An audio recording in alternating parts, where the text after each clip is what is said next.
내가 밤에 침상에서 마음으로 사랑하는 자를 찾았노라. 찾아도 찾아내지 못하였노라. 이에 내가 일어나서 성 안을 돌아다니며 마음에 사랑하는 자를 거리에서나 큰 길에서나 찾으리라 하고 찾으나 만나지 못하였노라. 성 안을 순찰하는 자들을 만나서 묻기를 내 마음으로 사랑하는 자를 너희가 보았느냐 하고 그들을 지나치자마자 마음에 사랑하는 자를 만나서 그를 붙잡고 내 어머니 집으로 나를 잉태한 이의 방으로 가기까지 놓지 아니하였노라. 예루살렘 딸들아, 내가 노루와 들사슴을 두고 너희에게 부탁한다. 사랑하는 자가 원하기 전에는 흔들지 말고 깨우지 말지니라. 몰약과 유향과 상인의 여러 가지 향품으로 향내 풍기며 연기 기둥처럼 거친 들에서 오는 자가 누구인가? 볼지어다 솔로몬의 가마라. 이스라엘 용사 중 60명이 둘러쌌는데 다 칼을 잡고 싸움에 익숙한 사람들이라. 밤의 두려움으로 말미암아 각기 허리에 칼을 찾느니라.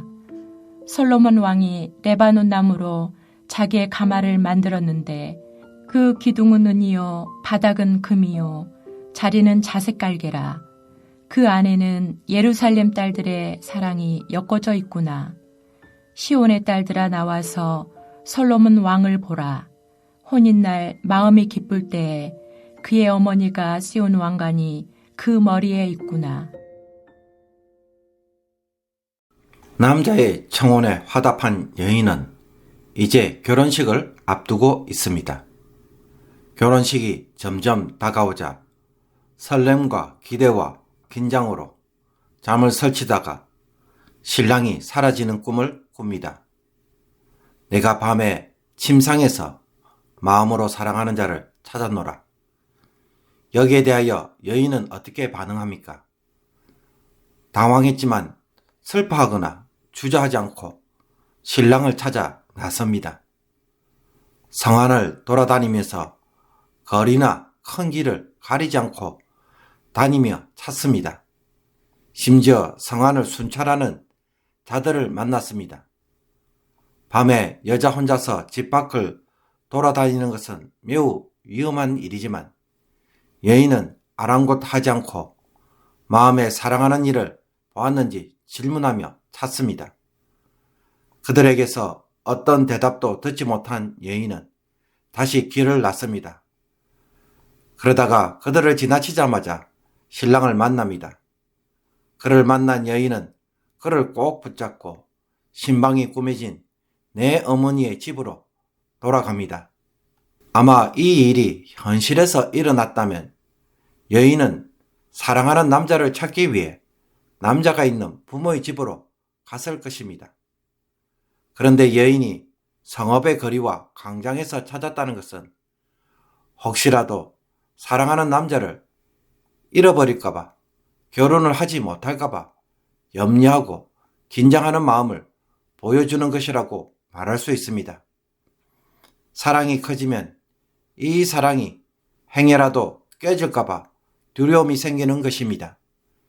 그래서 2절을 보면 내가 일어나서 찾으리라 라고 강한 결심을 보여줍니다. 어떤 대가를 감수해서라도 사랑한 이를 꼭 찾겠다는 것입니다. 그러나 5절에서 보듯 여인은 예루살렘의 딸들에게 사랑하는 자가 원하기 전에는 흔들지 말고 깨우지 말지니라 라고 말합니다. 여인의 입장에서 보면 마음으로는 노루와 들사슴처럼 당장 달려가서 사랑을 나누기를 원하지만 남자가 원하기 전에는 그를 자극하거나 조급해하지 않도록 부탁을 하고 있습니다. 남자와 완전한 연합을 이루는 결혼식 전까지는 육체적인 욕구를 자극하지 말고 기다리라는 것입니다. 이처럼 사랑에도 적절한 때가 있습니다. 그러므로 마음으로는 사랑하는 이가 떠날까봐 애타고 불안하지만 결혼식을 할 때까지는 기다릴 줄 알아야 합니다.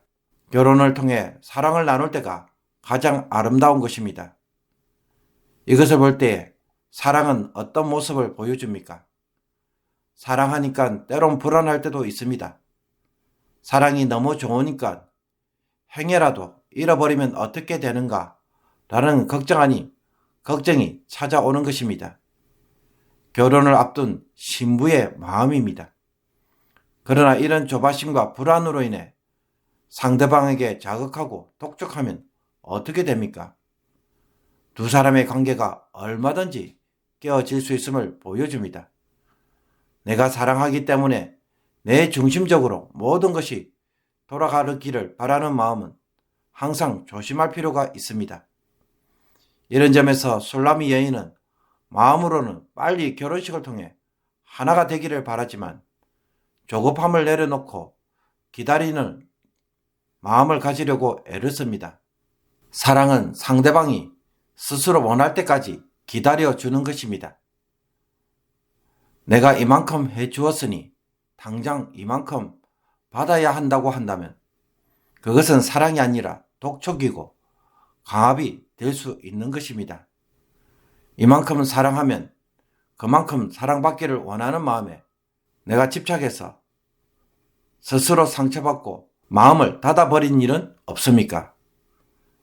알고 보면 그 사람이 나에게 상처를 준 것이 아니라 내 스스로가 조급함으로 마음을 닫아버린 것은 아닌지 다시 한번 깨닫고 기다리는 사랑을 할 줄 아는 성도가 되기를 원합니다.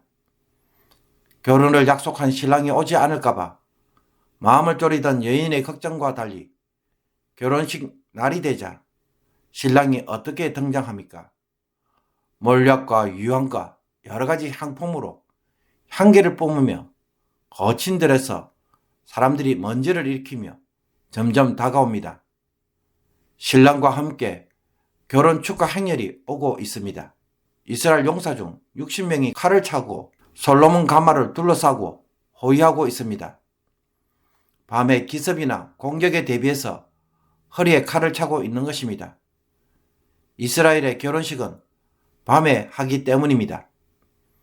여기에 등장하는 솔로몬 가마는 말 그대로 솔로몬의 가마일 수도 있지만 혹은 결혼식용 가마를 솔로몬 가마로 불렀을 가능성도 있습니다. 그리고 가마를 둘러싼 신랑의 덜러리도 솔로몬의 권위병들에 비유한 것 역시 그들 역시 매우 늠름하고 멋있음을 표현한 말일 수도 있습니다. 결혼식이 왕과 왕비의 결혼식을 모델로 하기에 신랑 역시 진짜 솔로몬 왕일 수도 있지만 신랑을 솔로몬 왕으로 불렀을 가능성도 있는 것입니다. 솔로몬 가마의 기둥은 은으로, 바닥은 금으로, 자리는 자주색 소재로 깔아 놓았습니다. 그리고 솔로몬 왕이 쓴 왕관은 왕권을 표시하는 왕관이라기보다는 결혼식을 위해 마련된 관으로서 어머니의 허락을 상징한다고 볼 수 있습니다.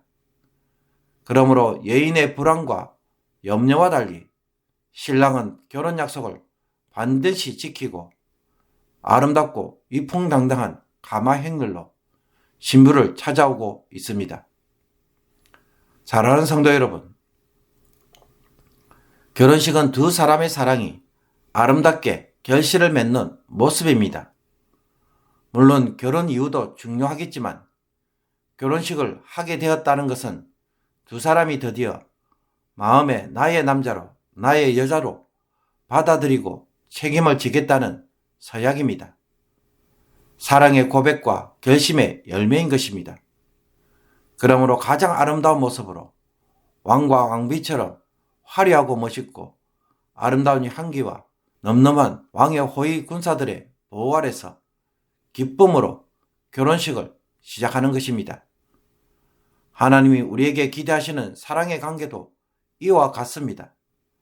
그래서 종말에 교회와 성도가 그리스도의 신부로 화려하고 아름답고 거룩한 모습으로 등장하며 신랑 되신 그리스도께서 천군 천사들과 함께 신부를 맞이하러 오는 장면이 요한계시록의 결말입니다.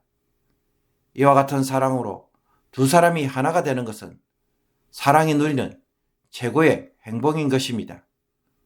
그러려면 이 땅에서 결혼을 사모하며 거룩한 행실로 준비하는 그리스도의 신부가 되는 일에 힘써야 할 것입니다. 여인의 염려와 달리 신랑은 약속을 어기지 않고 아름답고도 위험 있는 모습으로 찾아왔습니다. 그날은 반드시 올 것입니다. 그러므로 결혼식에 합당한 신부의 모습이 무엇인지 오늘 묵상함으로 그리스도의 신부에 합당한 말과 행동을 하는 일에 힘쓰기를 원합니다. 더러운 말, 희롱하는 말, 쓸데없는 말들은 버리고 모든 일에 규모 있는 삶을 사는 귀한 성도가 되기를 주님의 이름으로 축복합니다. 기도드리겠습니다. 주님, 주님이 다시 오시는 날 어린 양의 혼인잔치에 가장 아름답고 거룩한 신부의 모습으로 준비되게 하여 주옵소서. 십자가의 사랑으로 세워진 사랑의 언약이 반드시 열매를 맺도록 매일 주님을 향한 사랑 속에서 때를 기다리는 마음으로 오늘을 살아가게 하옵소서.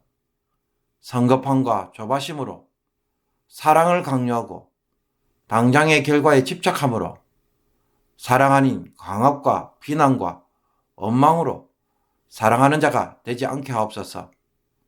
상대방이 기쁨으로 사랑할 때까지 기다리며 인내하는 사랑을 하게 하여 주셔서 저희들도 주님처럼 사랑하는 자가 되게 하여 주시옵소서. 예수 그리스도의 이름으로 기도하옵나이다. 아멘.